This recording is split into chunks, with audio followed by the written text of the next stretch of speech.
That's where I start.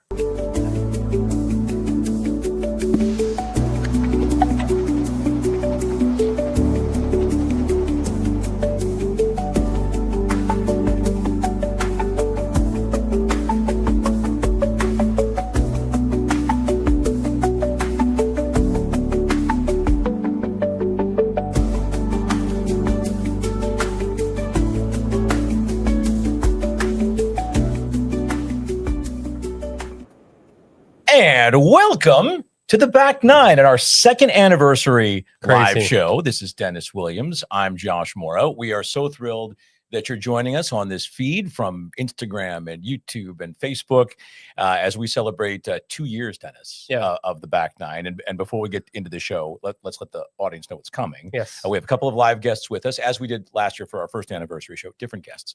We have Suzette Bravo, who was with us back in season 8 earlier this year, and Carrie Ballinger, who kind of set off a firestorm for us earlier this season in season 10.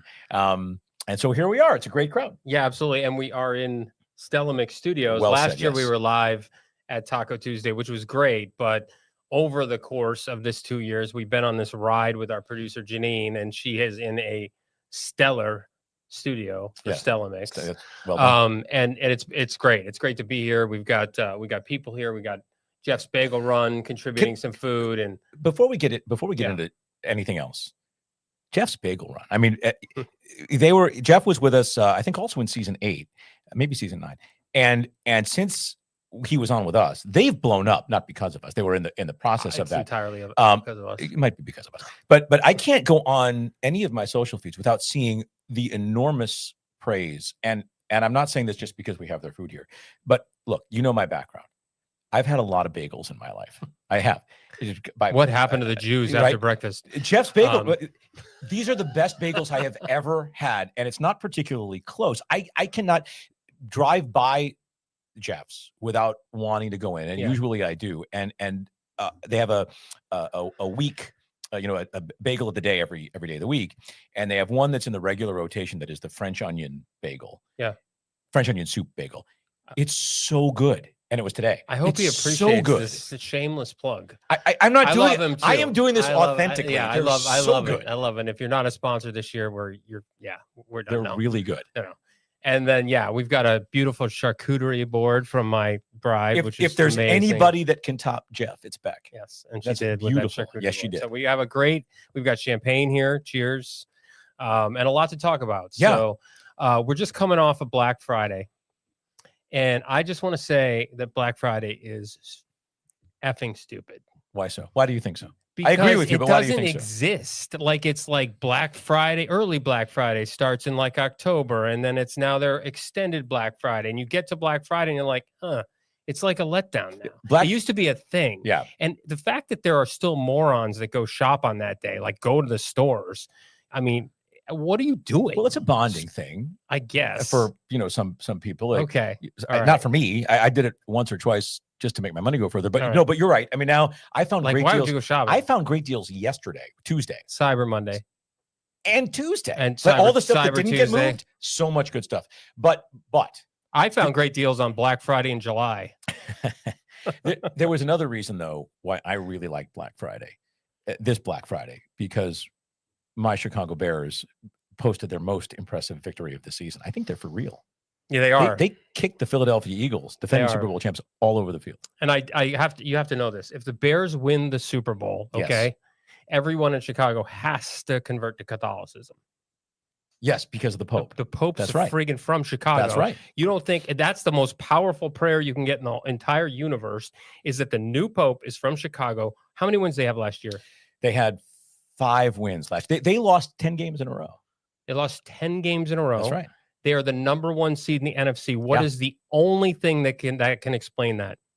I mean, you're going to explain it from a football. No. I'm going to say people in Chicago. Explain it from a spiritual perspective. People in Chicago are praying to 2 different things. They're praying to Pope Leo and Chicago, Pope and the Ben. Bears, who have been miserable for decades, are in first place in the NFC. Like, drop the mic. Yeah. Even the Jews are going to become Catholic. For no doubt. The Jews who are Bears fans, absolutely. Right. And they're going to have Jeff's Bagels. I mean, we should send Jeff's Bagels to the Pope. That's great. Yeah. Before we get to our guest, I have one more thing. Okay. We've spent a couple years talking about like ridiculous expressions that we don't understand, and they're mostly like boomer expressions, and then they've been passed on to Gen Xers, and then if we say them, like millennials and Gen Zs are like, "What is wrong with you?" Remember, we've had a couple. Yeah, we've had a couple of those. Yeah. And I've now that we were talked about it, I was like, "Oh, I wish I could come up with a few." So now I write them down. Okay. I have a few on. All right. Ass over tea kettle. Oh, that's a good one. Right. I like that one. Like, when was the last time you said hell ass over does it tea mean? kettle? I don't say it, but my dad's probably said it 100 times in his life. Right? Drunk as a skunk. Has anybody ever seen a drunk skunk? But No, you that's know good. the expression. It's just because it's a rhyme, right? Yeah. Now everybody says wasted. Wasted. Happy as a clam. How happy No is a idea. clam? Especially when you shuck it. There's and no you stress. Eat it raw. I don't have any stress. Probably not very happy at that point. He doesn't know if it's 6 o'clock or Tuesday. I've never heard that expression. Oh, you never heard that expression? Has anybody else heard that? That's my dad's. Maybe it's, my dad says it all the time. 2 shakes of a lamb's tail. Oh yes, we talked that about one. that. We talked early, about that one. I don't. I think we said looked it up. We did. You did actually say it in a show. Yeah. As if and you looked at me like right. I had 4 heads. Right. Proof is in the pudding.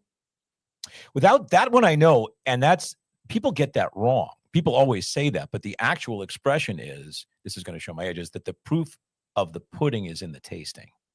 That's what the real expression is, but nobody says that. Okay. They say the proof is in the pudding. Right. So it has to do with tasting it. Correct. Okay. Come hell or high water. It's another one. I don't. But those good. Do you ever see that movie? I think it's Jeff Bridges. Okay. Really good Western. All right. Well, there's there's so many good ones, and it just leads me to believe like when you hear those expressions and you know them, you're on the back. You're 100% on the back nine. I just explained one. Like I actually knew it. I'm deep into the back nine, I think. Exactly.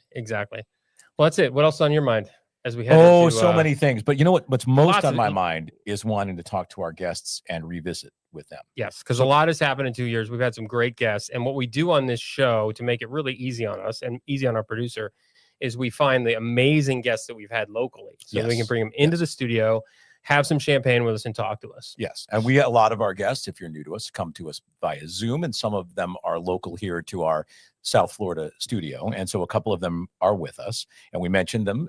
We mentioned Carrie Ballinger, and we mentioned Suzette Bravo, and Suzette is going to join us. We're going to take a short break. We'll get her set up, and we'll see you in 30 seconds-ish as we continue on the live show, second anniversary of the Back Nine.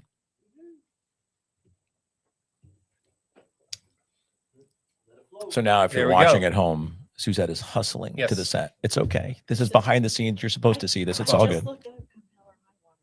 And it comes from like the pioneering days. Okay. So come hell or high water. So the pioneers had either been through really challenging times, hell, or dangerous floods. Interesting. Well, you'll have to lead in with that. We'll come back as we come back here. I had more.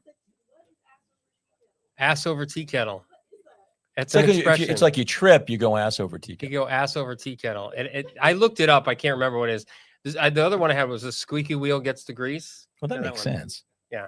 That's just practical. But it's a metaphor for something. So you get. Gina, are you ready to bring us back in? The whole 9 yards. Okay. So if you're watching us live, you're seeing all this behind the scenes. If you're going to listen to it later on audio, you're not listening right now. So we're going to come back. Ready? Oh, I forgot that we were live. Yeah, we're live. We're live. So, okay. So here we go. Coming back, counting us in, Janine, in 5, 4, 3. Okay. And welcome back to the show. Dennis, we are now joined by the lovely Suzette Bravo. So good to see you again. Thank you so much for coming and joining us. Yeah. Awesome. We're thrilled to have you. We talked about a lot of things. What are your memories from like being with us and having that show we had? What was it? I think it was August. It was season 8, episode 11. Yeah. Sound about right to you? That was a good memory. Yeah. That was I may have looked it up before the show, in the break there. We loved having you. I know we talked about like what it means to be a man and modern masculinity and like dating in this age and all that. You're single. Yes. Right. So, single on the back nine, those kinds of things, relationship stuff. So what did you take away from our episodes? And we'll get in deeper with you again. Honestly, I think one of my favorite things about that conversation was just having the conversation, because I think it's something that I feel like has sort of not been spoken about enough. And I'm seeing more and more people starting to talk about it. I'm seeing more and more men kind of coming together and talking about things that are going on with them. I'm looking at a new church. We talked about last time I was on the podcast, being new up in Jupiter. And a friend of mine had mentioned this church and I wasn't familiar with it. So I went online and I was looking up their different groups and stuff that they do. And I was impressed by how many men's groups they had. And I think that's amazing because, I think our men need support, not because they can't handle everything, but because they need support and it's okay. Maybe a little evolution of that. Do you think, Suzette, that is a function of how, just where we are in life, that we're more cognizant of it? Or do you think it's something about the era that we're in, that it is just becoming more socially acceptable for men to seek that kind of support and to look at themselves and say, I'd like to try to find some self-improvement? I think so I wrote an article recently in the Daily Drip, and I talked about masculine, feminine dynamics in leadership. But one of the things I think that's happened to our masculine men is we've vilified being masculine. And one of the comments that I made in the article is we talk about quote unquote toxic masculinity. And I hate that term because there's no such thing. It is not toxic masculinity. It is poor behavior. And we need to start calling these things out for what they are. But I think we've done our men a disservice in that. And that's kind of what I'm talking about. Like, I love men. I think you guys are amazing. You're strong. Like, you mean us all the particularly are amazing? Absolutely. Okay, good. Both of you. Yeah, thank you. And society seems to want to make that a bad thing. And I don't get it. And, so calling out expressions like toxic masculinity and, listen, let men be men, let women be women, and, let masculine be masculine, feminine be feminine, because I'm not talking about genders here. I'm talking about energy and who we are at a base level. Yeah. I mean, I've seen that. So I have older daughters. I have a 27-year-old daughter and a 24-year-old daughter. And this, I don't want to blanket state. Well, I'm going to kind of blanket statement a little bit here.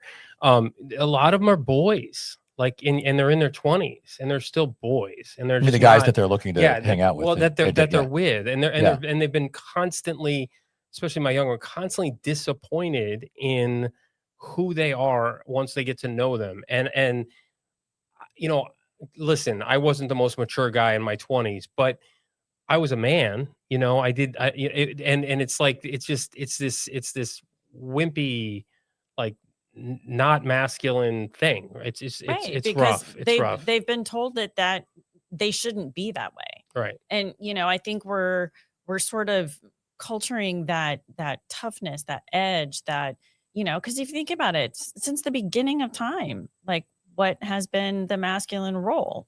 Right. And now we're saying, well, no, that's not okay. Like, you shouldn't behave like that. And we are. And I've seen it myself, like even, being on the back nine, like, we need to get back to a space where people can just be authentically who they are. And I think we need to get back into a space of supporting our boys and becoming men. That was one of the things that I took away from our conversation a few months ago, which was the idea that of letting men be men. And we've done a really good job, as going back 50 years, 70 years, however long you want to go back, of rewriting the script for the roles of girls and women. And that is, in my mind, a huge positive, right? We've let women get confidence in themselves, find roles that are outside of the home, which was not, it's only 70-ish years ago that right. wasn't the case. And we see them becoming great leaders and leading businesses and leading families and doing wonderful things in the world. And that is an inherent good. What we've not done is write a similar script for boys, as we've kind of, redefined all of the roles. How can, if it's not a zero-sum game, but if women are more present in leadership roles, where do men fit in?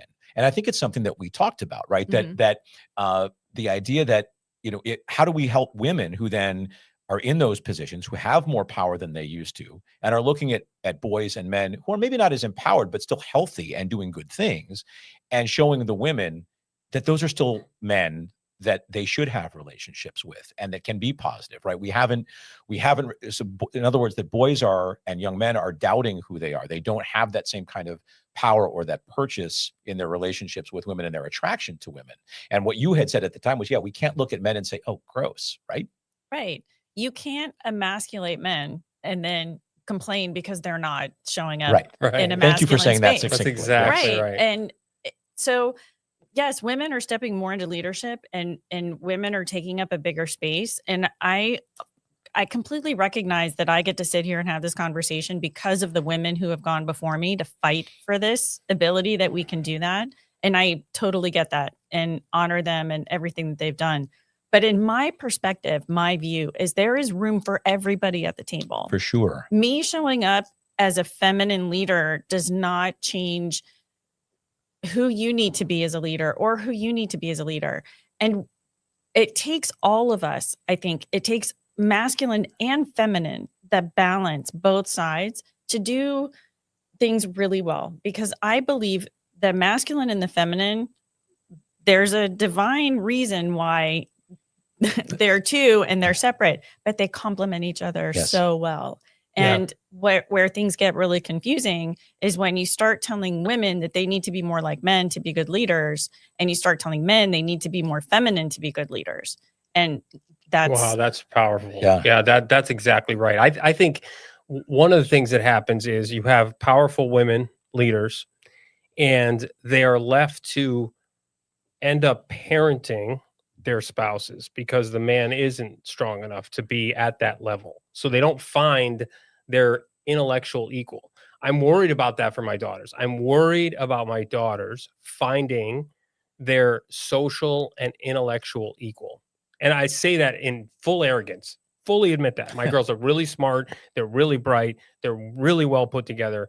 And I'm concerned that at that generation, the field that they have to deal with is not an intellectual and a match to them, and all the things that I just said. Like it just doesn't seem like they're out there. Now maybe they need to go with someone older or whatever, but I just don't see the maturity and the masculinity in the men to match them.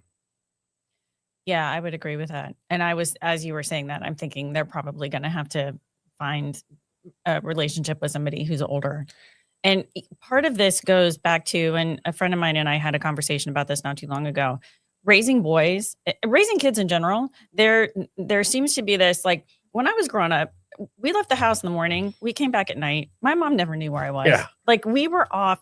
Welcome to Gen X, right? Mm-hmm. Yeah. I was riding dirt bikes in the woods, and most of the kids in my neighborhood and my age group were boys. I grew up with the boys getting dirty, like getting hurt, all the things. And now it's like, somebody said something the other day. They said, when was the last time you saw a kid with a cast? Think about it. When I was growing up, somebody always had a cast on. Everybody at school. Like, there was somebody like four always of had them a at cast school. on. Yeah. We were signing them, and it was cool because we were out doing dumb shit and getting hurt. And kids don't do that anymore. It's true. They don't do that anymore. And I think that gives you an edge. Like, if you're coddled, or things are done for you, or they lower the expectations, or everybody gets a participation trophy, where's that drive to try harder? Where's that drive to step up? I saw a meme the other day that Gen X is the generation that we were 30 when we were 10, and we're still 30 in our 50s. Yeah, that could be. We just have always been 30 years old. I would add this: you shouldn't worry about your daughters, because you've been a very good role model for them. So they'll know if they're settling. They'll know what they're settling for. They know what the model is. And Suzette, what you said about young women dating older, there are some stats behind that. I'm not going to get the stat exactly right, but it's something like close to 2/3 of women under 30 are in relationships, and only 1/3 of men under 30 are in relationships. And that's because the women are dating older, because we're not supporting our young men, and so they don't have that same kind of economic draw. And we've taught women that that's the way that men are valuable, is that they provide financially, even as we're trying to teach young men to provide emotionally, and those things are in conflict. And I just bought, I haven't received yet, Scott Galloway, who I'm a huge fan of Scott Galloway's, and he has a place here in Delray, by the way. He has a book out called Notes on Being a Man, and I know he covers some of that. I'm very eager to read that book, to talk about these these opportunities and these points that he's making about masculinity and how we have not supported young men and how it's really draining our society. It really is. And successful women, if a man feels like his only value is through providing financial support, if he's involved with a woman who doesn't need him to support her financial because she's financially independent, what does he bring to the table? Right. So we've done like this huge disservice, and just allowing people to be authentically who they are. I believe getting back to traditional family values, like what you said, your daughters, I'm certain, have an amazing role model. And that is so powerful because your daughters can go out into the world and know that they can fail because they have you to come home to. They have you that's going to have their back. And that's really, really important. And it gives them such an incredible edge in life because they don't have to go with the first guy that promises them whatever, because they know that there's something better out there. Yeah, I mean, it does have to do with your upbringing, right? Where do you come from, and who has supported you, and where have you been? Let's switch gears into a little bit more of the business side of what you're doing now. Mm-hmm. Tell us a little bit about your business and what you're doing in terms of your speaking engagements, your podcast, and the things that are going on with you. Well, I shifted gears a little bit in the last probably 2 years. And now, and it's been sort of like a natural evolution, my coaching practice is primarily focused on entrepreneurs and emerging executives. Because what happens with entrepreneurs, and this was my own personal journey as well, is you're an entrepreneur and you start a business and you're really excited because you're good at this thing that you do. And then you start to scale and you have to hire people and you have to be a leader. And that's a completely different skill set. And I remember in my business, I think it was probably like my third or my fourth employee. I was like, well, why isn't anybody listening to me? Like, why doesn't anybody get this? Nobody takes this as seriously as I do. And it was this evolution of realizing, because I had a tremendous amount of management and supervisory experience in my background, but I had never really been a leader.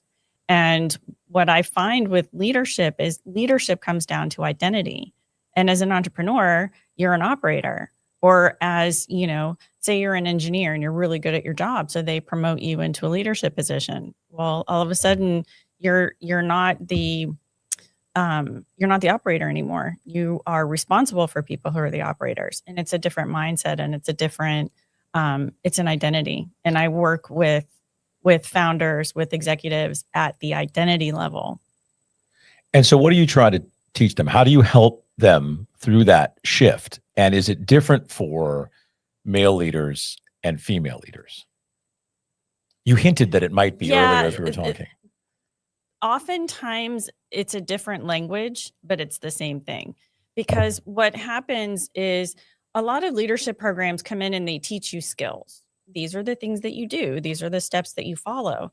But if you don't see yourself as a leader, if that is not your identity, then you can learn all the things. You can have the checklist and all of that. But the minute things get hard, the minute you go into struggle or whatever, you're going to revert back to that old identity.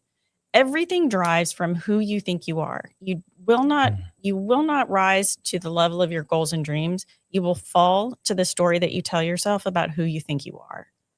And that is where the identity comes in, and seeing yourself as the leader, seeing yourself as the entrepreneur with the growing business. It's how you see yourself. And I think that gets missed. And it's working with them to identify limiting beliefs. What's holding you back? You talked about, all these crazy sayings or whatever. Somebody said recently, if I want something done right, I have to do it myself. Okay. That doesn't lend yourself to being an amazing leader, but where did that come from? Oh, come to find out it came from her mother. Okay. Right. So let's get at that. Who would you be if you didn't believe that anymore? So when someone is in that position and they're thinking maybe they recognize, maybe they don't recognize that they're falling back on that old story, but whatever it is, they're doing things by themselves for themselves. How do you help them become that leader so that they learn how to to build collaboration, to build that collective drive towards the goal, as opposed to just, this is my vision and I'm doing it my way and you guys all need to follow what I'm saying? First of all, you have to create the vision. You know, as a leader, that is a huge part of your job, is creating the vision and then being able to bring others along into that vision. So how do you share that vision? And also understanding that that vision needs architects. It needs people coming in and doing the things underneath you. And so much of it is, it goes back to, I think a lot of it goes back to scarcity. And having it, when you have an abundance mindset in leadership and business and anything, there's room for everybody at the table. And if you're leading out of fear, if you're a people pleaser, or if you're afraid to fail because you think something bad is going to happen, as adults, we don't call it fear anymore. As leaders, we call it stress. So what is it that's stressing you out? What keeps you up at night? And working with them at that level to bring them along. And because when you are leading from a place of confidence and from belief and from that energy, people will naturally follow you. It's a natural thing. I think really good leadership is an energy. But it's also an authenticity, because that confidence can be phony if it doesn't come from an authentic place, right? If you have fake confidence, which I've seen 100 times in leaders, you see right through it. Your employees see right through it. Your other senior leaders see right through it. So there has to be an authenticity. It's not just about being confident. It's about being genuine and having some knowledge and some backbone and all the things that it takes. 100%. What you're talking about in my languaging, fake confidence, I call that arrogance. Right. There's a very fine line between confidence and arrogance. And arrogance is kind of the fake it till you make it. But I believe confidence is authenticity. You walk into a room when you embody confidence because you know who you are. That's a different energy. That's a very different energy. And it all comes down to authenticity. And that's, kind of what we were talking about with like masculine, feminine. It's like, as a feminine leader, you need to be this way. As a masculine leader, you need to be this way. And if we would just allow people to show up as who they are, and we strengthen those skills and natural strengths that they have and their natural abilities, I think we'd have far better leaders. Yeah. I mean, there's a lot of people that have like imposter syndrome, right? And and they realize that they're not authentic. So they're putting on a front. And you just see right through that. Yeah, because we all know, I mean, I'm sure you guys too, like your BS meter is like, my BS meter is really good. And when the minute you detect that, we don't follow people because of what they say. We follow people because of who they are. And as a leader, it's all about who you are, not what you say. Yeah. My BS meter has gotten much, much better as I've gotten older and 100%. And become comfortable with who I am. There was a long time where I wasn't. And that transformation, I think, has been enormous for me and for just how I look at life. Right. So, yeah. For those who don't know what we're talking about, the BS meter is the bullshit meter. Just is that for the Gen Zers and the millennials who might not, and anybody who might not know what that means? I just wanted to put that out there. Well, Suzette, it's so great to get to visit with you again, and we're so grateful that you came in. We're a part of our show and a part of our second anniversary live show. But before we let you go, you knew or you researched, I don't know, one of the expressions that Dennis mentioned at the beginning. Okay. Come hell or high water. Yeah. Yeah, I looked it up. Okay. I love Google and ChatGPT because now when those things pop in, we can actually look them up. But it came from the early 1900s in the pioneer days. And they said, come hell or high water, because the pioneers had been through a lot. It was a really hard life. So that was the hell part. And then devastating floods. That was the high water. So come hell or high water. They were going to succeed come hell or high water. Yeah, that's where that expression came from. That's good. And we'll be back. I mean, it's not quite the perspective. They had a much harder life, but we'll be back come hell or high water after this. That's right. Suzette, thank you so much. You. Carrie Ballinger's coming up next. Appreciate Don't go away. Guys. Good stuff. Thank you. You're so fantastic. All right. Isn't she great? Thank you. I could talk to you guys about that stuff. Well, let's do that. Let's arrange to do that. Okay. So don't go anywhere because we're going to continue. And if you're watching us live, we're coming right back. Well, yeah. Switch. Now batting. Ballinger, number 12. Yeah. If you could kind of like tell the story. Yeah, yeah.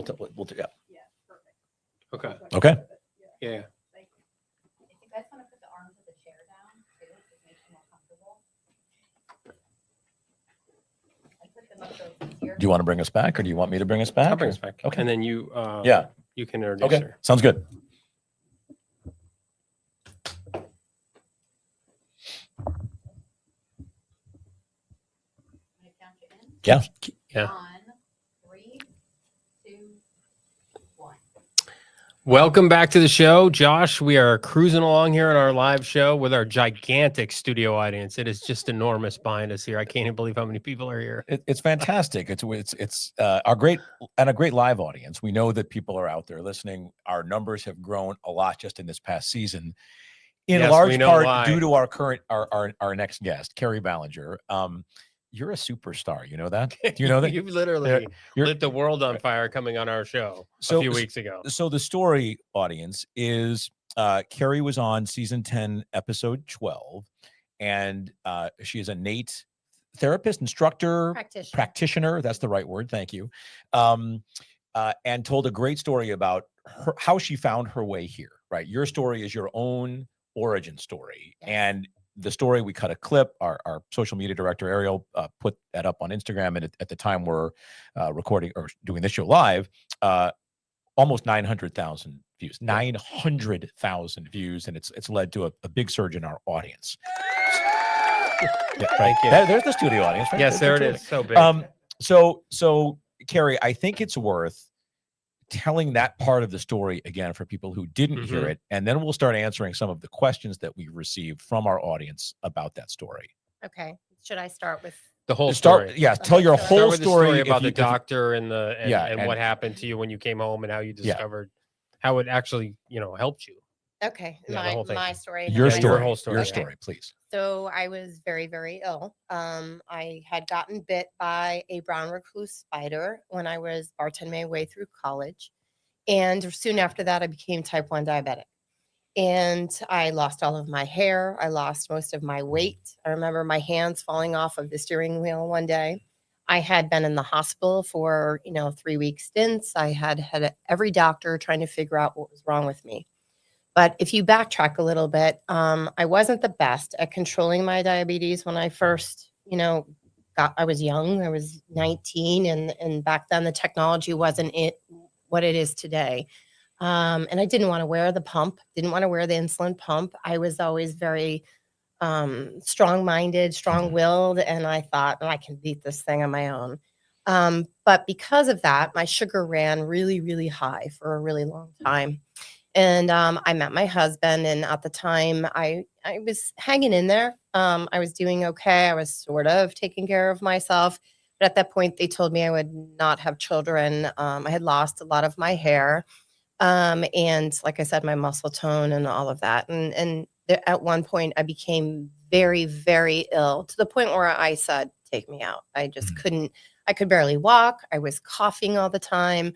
I was miserable. They had put me on medications. They thought I had neuropathy. Come to find out that medication also had caused depression and blah, blah, blah. So I was just beginning teaching, and I got into a conversation with a teacher there who knew that I was struggling. I was really struggling to work, to wake up in the morning. And she said, I think you need to go see this holistic doctor. And I was like, I'll try anything at this point. I was desperate for answers. I had, please praying to God to make me healthy enough to just keep going. And went to the holistic doctor. And now you have to remember, I had been in the hospital. I had seen 10, 15 different doctors for the cough, for the depression, for the physical inabilities to do what I used to do. And I walked in, I was there maybe 10 minutes, and he said, I know what's wrong with you. And I was like, come on, you have to prove it to me. I've always been that kind of black and white person, and you have to show me what's wrong and tell me why you know. So he did some muscle testing, and he looked at my eyes, looked at my tongue, looked in my ears, and he said, you are invaded with candida. Your body went into this fight or flight mode. And now it's attacking itself. Candida is a natural yeast that occurs in everyone's body. But when you are sick or the beginning of getting sick and continually being sick, and it can cause autoimmune, it can cause allergies, asthma, blah, blah, blah.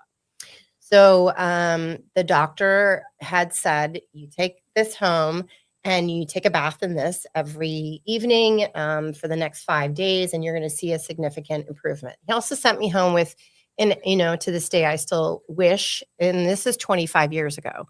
So I did not carry my phone around and take pictures of everything that he gave me and didn't look at the ingredients. So I had gotten home. I immediately showed my husband the bottle, and he's like, just get in the tub. Let's go pour that thing in.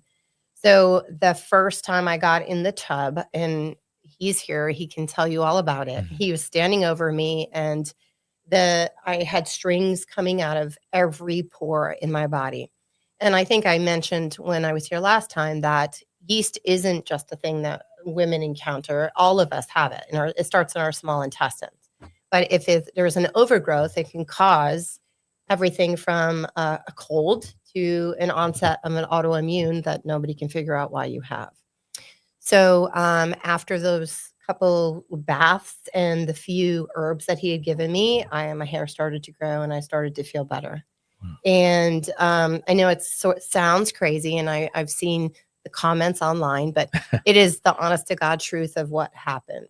And that was kind of like middle of the story where I said, there's got to be more answers than going to a doctor and him saying, try this pill or try this pill or try this.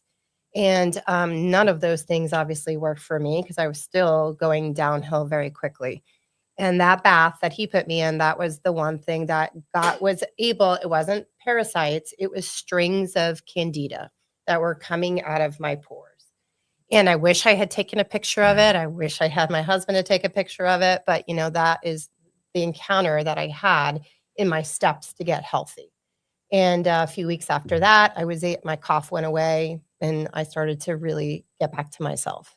And fast forward, you didn't get into this industry of holistic healthcare for a while after that. And hence, that's why you weren't looking at labels and paying attention to it. It took a lot of other things that we went through. If you want to listen to the show, you'll hear about all the other things that led you into your holistic health world many, many, many years later. So now you're in that world. Yes. And you're helping other people with their autoimmune and with their integrative wellness.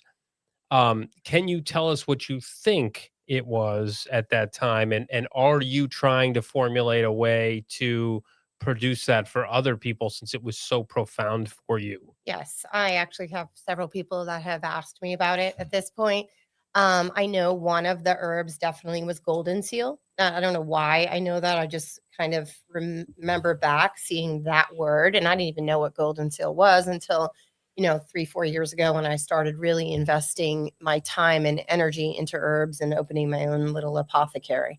So golden seal is one that does rid candida, goldenrod. There's several other herbs. It depends on, so I make a custom bath, custom teas, custom tinctures for my patients, depending on what medications they're on, because there can be interactions with herbs and medications. And in that bath is one of the things that I'm starting to really start to hear back from my patients, that they're not having maybe the same reaction with the overload of candida coming out of their body, but it is showing that they are no longer getting UTIs or no longer having the itchiness on their skin. And one of my other patients had said, like, the redness that I used to have in the morning, she used to press on her and be red.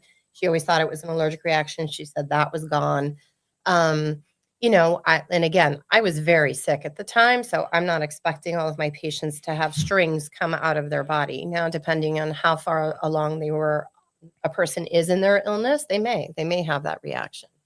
It worked for me, and I'm seeing a lot of people that are starting to use that bath, that mixture. It's really working for them in other ways also. Can you talk a little bit more about what candida is? You've hit it at a 50,000 foot level, but I know that was a question that I saw online and, on our feed and our clips that the people, well, what is candida? They didn't really know what it was, how it impacts you, and how it can exist in your body in a healthy state, and what agitates it to the point that it can be as aggressive as it was for you. So candida has many forms. There are many scientific names for candida, and different portions of candida, they have different effects on the body. The main one is Candida albicans, and we all have it in our small intestines. We all start there. The only thing that can disrupt the normal level is, well, a couple things. Your pH balance in your body, your acid-base balance, all of that. In illness, and for me, I think I told you it was the bite from the brown recluse spider that caused me to get very sick, and I never really took care of myself. I never. So the explosion of candida was, partially my fault, because I never took on, why am I thirsty? What is happening? Why I didn't eat well? I didn't sleep well, and I just caused more inflammation in the body. It starts with the inflammation in the body, because that's when one of your organs is saying, well, what is going on here? It's not functioning correctly. And, it just happened to be my pancreas that did that. And then once that dissipated and the use of my pancreas went away, I think my body was just kind of in that fight or flight. I mean, my sugar ran at 1,000. And my normal sugar is 100. Yeah. And I went when my doctor was like, do you know your sugar's 100 or 1,000? I was like, no, I don't. She's like, I don't even know how you're standing here. And honestly, I don't know how I made it through those years running that high. So you can imagine that I was just cooking my body. Yeah. That sugar was surrounded my bones and surrounded my organs. So when I had that, that cleanse that the doctor gave me, it got rid of a lot of that. And I'm sure along with the other herbs that he gave me, and unfortunately, I don't remember what they are. I can guess now because I know about the herbs. But like I said, I'm starting to really, since the podcast, I've had a lot of people ask me to come to formulate something similar to what I had. And that's what I've been working on. The bigger picture for me, and we talked about this on the show, is people being aware of what's out there. That's not pharmaceutical, right? That's integrative, that's herbal, that is from the environment. Those kinds of things, that to me, that is the most powerful. Like, we can talk about 1 million views and all those other things, but the fact that it's bringing awareness to options for people that go beyond, like we talked about, the pharmaceutical company. So maybe talk a little more about that and what that means to you, because that's really where the power comes from. This we've had many episodes like this, and not had that message told any better than we told it through that episode. Well, I think you have two options, right? One, take the pill the doctor gave you, hope it works, and hope it doesn't have any side effects. Two, you take the time. Now, that's the quick fix. The longer fix is do it naturally, use what God gave us, the plants, the herbs, the flowers, the roots, the natural holistic healing methods, acupuncture, acupressure, NATE. Use those to see how healthy you can get your body before putting those pharmaceuticals in your body. If you don't have a good basis, if you don't have a good structure inside your body, if you don't have a good foundation and you're adding medication to a weak foundation, what is it going to do to you? For me, it weakens that foundation. For most people, it will weaken it in many different ways, and they may not come up for years later. But when you're putting something natural and good in your body, you're strengthening that foundation. You're building on that foundation. You're not weakening the structure of your body. You're only strengthening it with the natural ways that we are supposed to use, where we really are not supposed to use synthetic medications to strengthen us. I don't have any idea where that came from. Obviously, it's money, but I remember my great grandmother going to her drawer. How do you feel good? And let me get this out for you. And she would make me a tea. And even we've gotten so far away from that with the easy way out. I get it. These generations, they want the quick fix, the delivery dudes. Hurry up, I'm hungry. Let's go. I want something Online it'll be here in 2 hours. But I get the quick fix. But our bodies did not get the way that they are, especially when they're sick, overnight. And they're not going to heal overnight, especially if you're not doing it in the correct and natural way. And to clarify here, but just before we wrap up, because we talked about this after we stopped rolling last time, it's not either or, it's both, right? It's both. It's both and, right? It's if you need the quick fix to start feeling better immediately, that's okay, as long as you then support it with the long-term fix of the botanicals and the plants and all of the long-term things, correct? Yeah, I mean, we discussed last time, I'm type 1 diabetic because I cannot live without my insulin right now. But there is an insulin plant that type 2 diabetics are now starting to use instead of those pharmaceuticals that cause all the side effects. Right. So do I think Western and Eastern medicine can merge? I definitely do. Yeah. I definitely think that they can work together because in some cases you're desperate and you need a quick fix. But when you are noticing a change in your body or the way that something's not right, I don't believe on going in and taking a pill. I believe that you need to do some research. You need to figure out what it could be. You may want to go get muscle tested, go get acupressure, go have a NATE treatment. I mean, NATE treatments take more than one treatment, and go maybe try some teas, find what works for you. And don't expect it to work overnight. You have to stay consistent. And I think consistency is one of the hardest things to beat. For those who don't know, what is NATE? It's Dr. Nambrudaprád's allergy elimination technique. NAET. NAET. It just it doesn't eliminate just allergies. It's autoimmune, it's emotional disorders.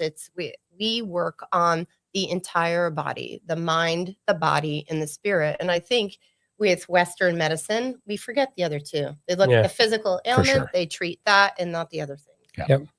Great stuff. Well, thank you so much, Carrie. We loved having you on. We're glad you could be on the live show today. And thank you for all that you do. And I'm sure you'll be a friend of the show and we'll be seeing you again for sure. Yeah. Grateful for you for sharing the story again and answering the questions from our audience and for what you've done for the podcast too. Thank you so much. Oh, you're welcome. Thanks for having me. Thank you. Yeah. So Josh, the word's integrative, right? You do need to have some Western in there. There's lots of circumstances where you get cancer to a certain point and you need to treat it with Western medicine. Or you tear your ACL or something. Right. There's certainly Western medicine, but again, we've talked about this before. It's proactive versus reactive and all of those kinds of things. So this is a great thing. 2 years in, we've done a lot of shows on this. We've done a lot of shows. And as we celebrate our 2-year anniversary, it is nice to know that these shows are out there. Yeah. All of the different things that we cover over 2 years, right?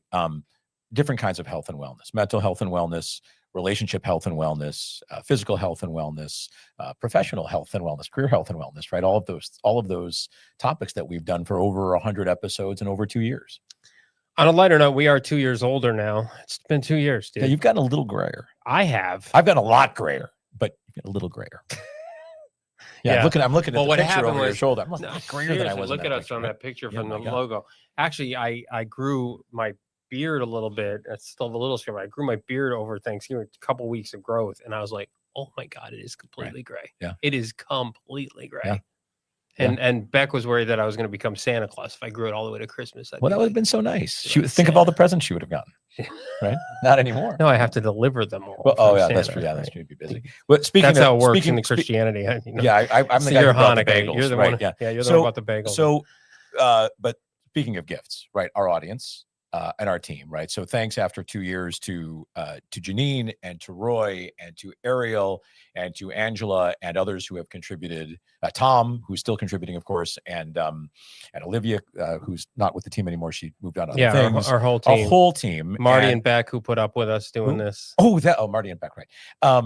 You're Marty. You're Beck. Yeah, I know. And all of you who've been with us today in our live audience, thank you so much. And all of you who've been with us on the live audience at home, thank you so much for joining us. Let's go eat some bagels and some charcuterie. Yeah, and we'll see you. And toast. We'll Cheers see you, to you, buddy. Yeah, to you. Cheers. To all everybody. of you. To all of you guys here. Cheers. Thank you so much, and we will see you in year 3 of the Back Nine. Yay.